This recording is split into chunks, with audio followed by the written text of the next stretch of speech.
Hi, my name is Varisha, and today I'm going to tell you how you can resend a contract agreement via ScoreCEO to your consumer. So once you have logged into your ScoreCEO, this is the screen you will be seeing of the dashboard. From here, we're going to go to Leads and Consumer and click on that.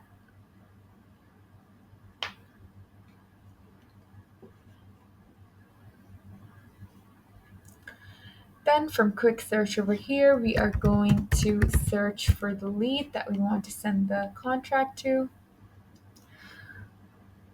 Once we have searched it, we are going to click on their name.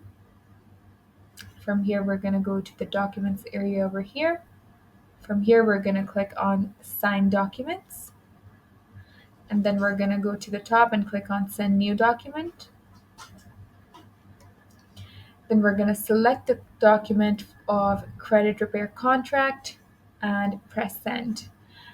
And the contract agreement will be resent to your consumer. Thank you for watching. If you like this video, please click the thumbs up button and subscribe to our channel.